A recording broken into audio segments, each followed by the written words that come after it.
Okay, मेरा नाम है अमित खट्टर। हम कर रहे हैं ऑटोकैड 2022 के अंदर 3D मॉडलिंग। तो डेली हम 7 बजे लाइव क्लास लेते हैं। तो आज का जो हमारा टॉपिक है वो है शेल कमांड। तो शेल कमांड के लिए हमारे को क्या क्या चीज़ की ज़रूरत है, क्या क्या चीज़ का ध्यान रखना है, उसको डिटेल में समझेंगे। तो शेल के लिए सबसे पहले हम कोई ऑब्जेक्ट बना लेते हैं। सपोज़ करो मेरे पास एक रेक्टेंगल है, इसको हम शेड चेंज करके देख लेते हैं।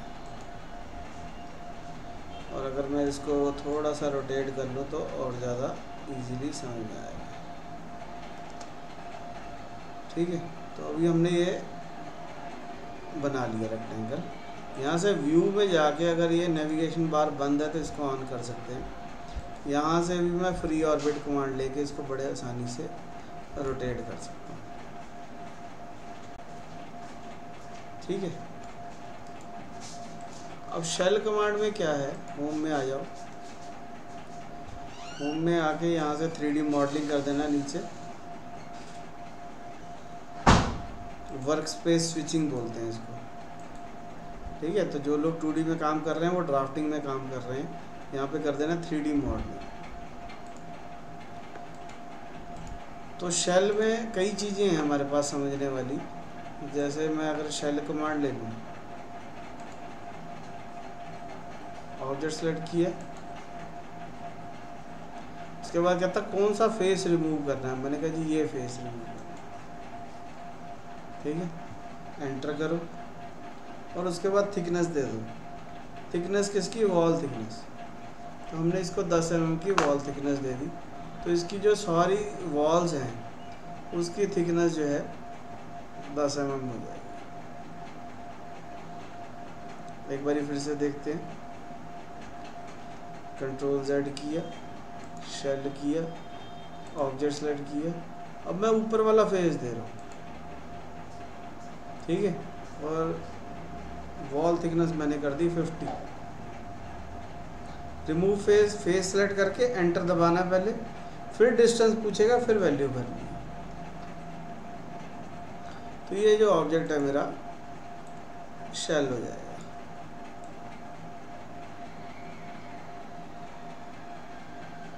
ठीक है,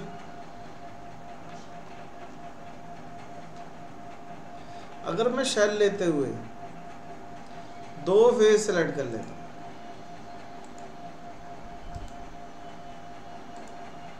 शेल कमांड लो, ऑब्जेक्ट सेलेक्ट करो,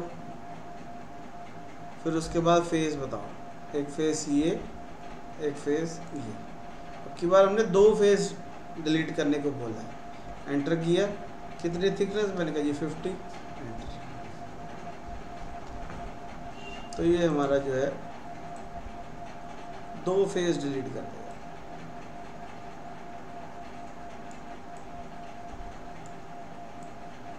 ठीक है, समझ में आई बात? कई बार क्या होता है, कई बार जब हम शेल करते हैं गलती क्या होती है, शेल कमांड लेके ऑब्जेक्ट सेलेक्ट करके हम एंटर दबा देते हैं और उसके बाद थिकनेस दे दी। ठीक है, तो अब ये शेल हो गया।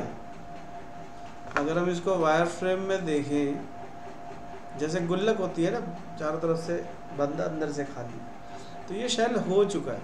इसमें वॉल थिकनेस है, ये देखिए, ये बीच में से खाली हो चुका है।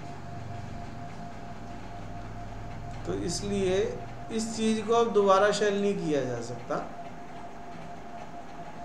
अगर मैं दिखाऊं तो यहाँ पे एक सर्कल बनाओ और इसको प्रेस पुल कर दो और इसको रोटेट करके दो,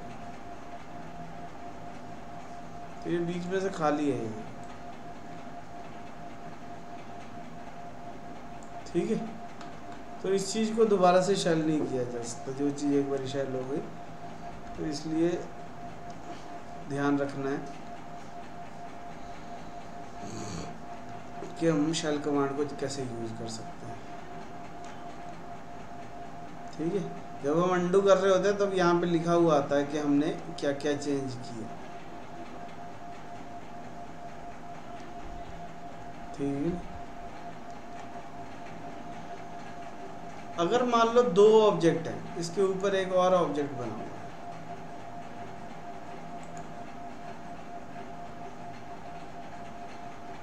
इसके ऊपर एक और ऑब्जेक्ट,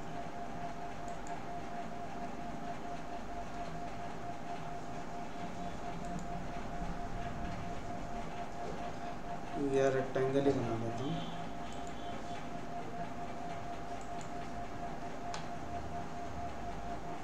और इसको एक्सट्रूड कर लेते हैं।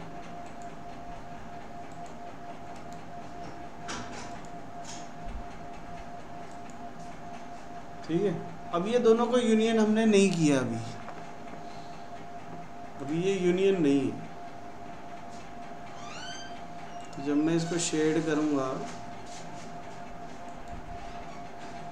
वायर फ्रेम, तो अभी ये यूनियन नहीं है। तो अभी शेल करते हैं, शेल कमांड लो, ऑब्जेक्ट सेलेक्ट करो, ऊपर वाला फेस सेलेक्ट करो, एंटर, और उसके बाद इसको थिकनेस दे दो, वॉल थिकनेस। तो ये सिर्फ ऊपर वाले में ही होल हुआ है। वायर फ्रेम करके देखो, ठीक है। तो ये सिर्फ ऊपर वाले में ही होल हुआ है, बाकियों में नहीं हुआ।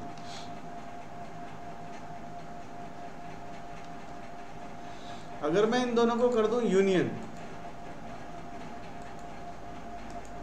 एंटर, और उसके बाद शेल करूं,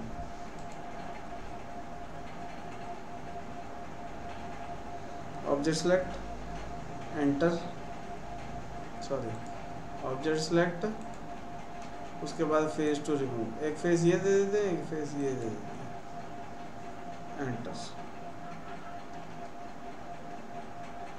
तो अब ये देखो, ये पूरे का पूरा जो है शेल हो गया।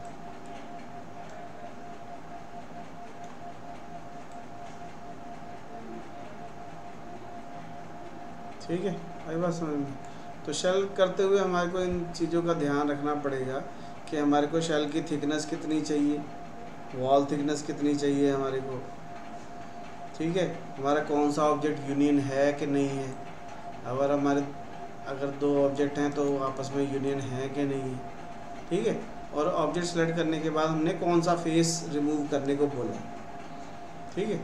तो वो सारी चीज़ों का हमारे को ध्यान रखना है शेल करते हुए। किसी भी चीज़ को, किसी भी सॉलिड बॉडी को शेल किया जा सकता है। एक और भी बात है, अगर हमने कोई सरफेस बना रखी है तो उसको शेल नहीं किया जा सकता, ठीक है। तो इस चीज़ का भी ध्यान रखना है। तो मेरे ख्याल से समझ में आ गई होगी कि शेल कमांड कैसे यूज़ करते हैं। तो ये हमारा था AutoCAD 2022 का 6th डे है, ठीक है। तो अगर अभी तक चैनल को सब्सक्राइब नहीं किया हुआ तो चैनल को सब्सक्राइब कर लेना, बेल आइकन भी दबा देना है, और सबके साथ वीडियो शेयर भी करनी है। ज़्यादा से ज़्यादा लोगों के साथ शेयर करेंगे तो अच्छा रहेगा।